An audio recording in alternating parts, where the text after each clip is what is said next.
مستنصر حسین تارڑ صاحب کہتے ہیں کہ میں ایک پول، ایک بادل اور ایک ریچھ دیکھنے کے لیے دیوسائی گیا تھا۔ اس سفر کے آخر میں تو مجھے ایسا لگا کہ ہم ایک پہاڑی مرغی دیکھنے بشائی ٹاپ گئے تھے۔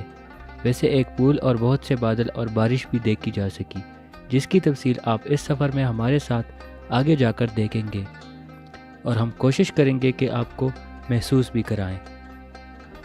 کلام کی ساری مشہور جگہ تقریباً ہم دیکھ چکے ہیں۔ اس ٹرپ کے تیسرے دن ہم نے بازار میں ناشتہ کیا اور ایک مقامی ڈرائیور سے پوچھا کہ بھائی ہم نے اس پہاڑ جانا ہے، کیا راستہ ہے اس طرف جانے کا؟ ڈرائیور نے کہا کہ بالکل ہے اور میں آپ کو لے جاتا ہوں۔ تقریباً آدھے گھنٹے کا راستہ ہے۔ آدھے گھنٹے بعد اس نے جس جگہ ہمیں اتارا وہ ایک بہت خوبصورت اور سرسبز گاؤں تھا، جس کا نام اس نے بویون بتایا، جہاں کھیت زیادہ اور گھر توڑے تھے۔ آگے تو ہائیک پر جانے کا ارادہ تھا ہی، کیونکہ پورا دن ابھی باقی تھا، لیکن سوچا کہ کیوں نہ پہلے ہم اس گاؤں کو دیکھ لیں۔ بغیر گائیڈ کے انجان راستوں میں ہم اس گاؤں میں روانہ ہوئے۔ گاؤں کے اس کونے میں ایک سرکاری ویران سا ریسٹ ہاؤس تھا، لیکن بقول شاعر کنڈر بتا رہی ہے کہ عمارت حسین تھی۔ ایسے میں کیا دیکھتے ہیں کہ کچھ 10-12 منچلے آوارہ گرد ریسٹ ہاؤس کے صحن میں داخل ہوئے۔ یہ 10-12 دوست پشاور سے تھے، جو ہماری طرح آوارہ گردی کرنے نکلے تھے۔ ان سے تھوڑی سی گپ شپ کے بعد معلوم ہوا کہ یہاں سے 6-7 گھنٹے کی ہائیک پر ایک خوبصورت میڈو ہے، جس کو بشائی ٹاپ کہتے ہیں۔ بشائی ٹاپ کو ہم نے کبیر افریدی کی ویڈیوز میں بھی دیکھا تھا۔ ان لڑکوں کے ساتھ مل کر ہم بشائی ٹاپ کے لیے روانہ ہوئے۔ گاؤں کے ایک دکان سے کھانے پینے کی کچھ چیزیں لی، کیونکہ ہمیں یہ دکان مہذب دنیا کی آخری دکان لگی اور آگے آوارہ گردوں کی دنیا شروع ہونی تھی۔ دکاندار نے مشورہ دیا کہ یہاں سے کوئی مقامی گائیڈ لے لو، کیونکہ آگے کوئی باقاعدہ راستہ نہیں ہے اور راستے میں ایک گھنا جنگل بھی آئے گا۔ چلو اللہ کا شکر ہے کہ گائیڈ تو آسانی سے ملا، اور ہم 14 آوارہ گرد اس کے پیچھے ہو لیے۔ گاؤں کی حد تک تو راستہ آسان اور ہموار تھا، اور سب چہک رہے تھے، لیکن سب کے چہروں پر انجان راستوں اور منزلوں کا میٹھا میٹھا خوف تھا۔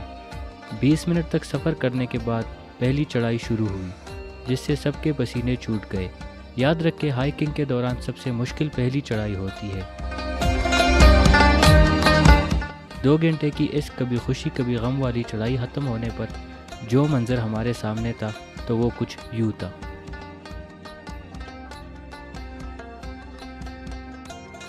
ابھی ہم ان مناظر کے خمار میں پڑے تھے اور ساتھ فوٹوگرافی ہو رہی تھی کہ اچانک بہت تیز بارش شروع ہوئی۔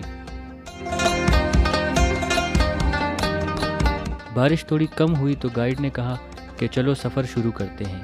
راستے میں گائیڈ بتا رہا تھا کہ اس جگہ کا نام جگ بنال ہے۔ بنال یہ لوگ بانڈا جات کو کہتے ہیں، جہاں کوئی رہتا نہیں اور صرف کاشتکاری ہوتی ہے۔ 15 منٹ تک سفر کرنے کے بعد ہم ایک گھنے جنگل میں پہنچ گئے، اور اس کے ساتھ ہی بشائی ٹاپ تک پہنچنے کا ہمارا دوسرا مرحلہ شروع ہوا۔ جنگل اتنا گھنا تھا کہ باہر جو درمیانی بارش ہو رہی تھی، اس کا جنگل میں بالکل بھی احساس نہیں ہو رہا تھا۔ یہاں سے بشائی ٹاپ کو جانے والے باقاعدہ راستے یا رستوں کے نشانات ختم ہو جاتے ہیں، اور یہاں سے آپ کو ہر پل گائیڈ کو نظر میں رکھنا ہوتا ہے۔ جب ہم جنگل کے اندر کی سخت چڑھائی سے ہوپ تک گئے اور سانس لینے کو رکے تو ایک دوست نے گائیڈ سے پوچھا کہ ٹاپ کتنی دور ہے۔ اس نے کہا بس نزدیک ہے۔ یہ سن کر مجھے مستنصر حسین تارڑ صاحب کے یہ الفاظ یاد آ گئے۔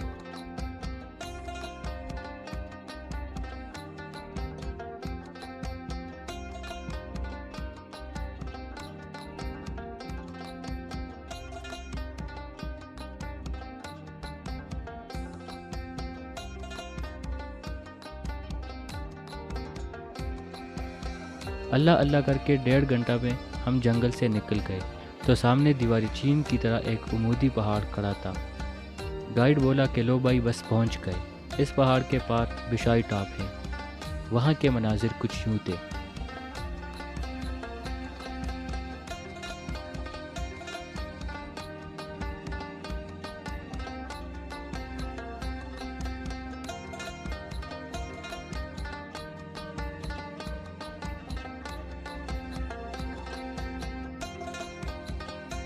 بشائی ٹاپ سے جو ہی چراگاہ پر نظر پڑی، ساری تکن دور ہو گئی، اور ساتھ ہمارے پرتپاک استقبال کے لیے بارش بھی تیز ہو گئی۔ شاید یہ ان پہاڑوں کی ریت ہے کہ اجنبی مہمانوں کی استقبال تیز بارش سے کرتے ہیں۔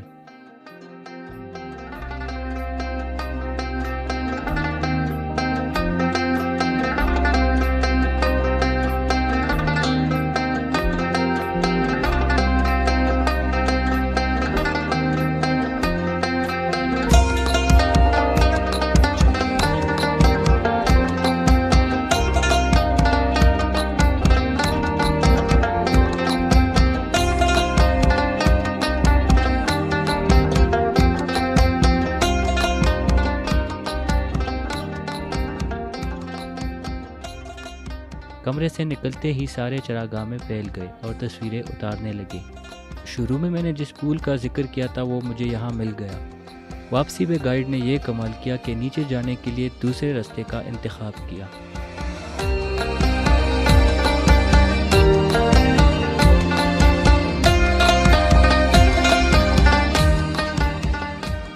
پندرہ منٹ تک نیچے اترے تو بارش بھی نہیں تھی اور موسم بھی صاف تھا۔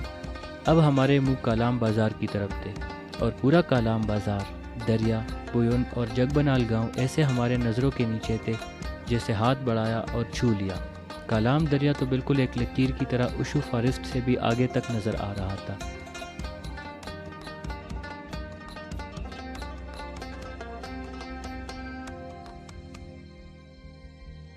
کسی ٹاپ، میڈو یا کسی جھیل کو جانے والے سیاح یہ یاد رکھے کہ ہو سکتا ہے آپ کی وہ منزل اتنی دلکش نہ ہو جسے آپ نے سوچا ہو، لیکن ان مشکل جگہوں کو جانے والے راستے قدم قدم پر خوبصورت اور ناقابل یقین قدرتی نظاروں سے بھرے ہوتے ہیں، اور ایسا ہی ہمارے واپسی کا راستہ بھی تھا۔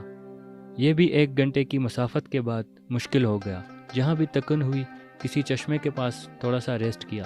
3 گھنٹے نیچے اترنے کے بعد ہم بویون گاؤں کے حفاظتی باڑ تک پہنچ گئے۔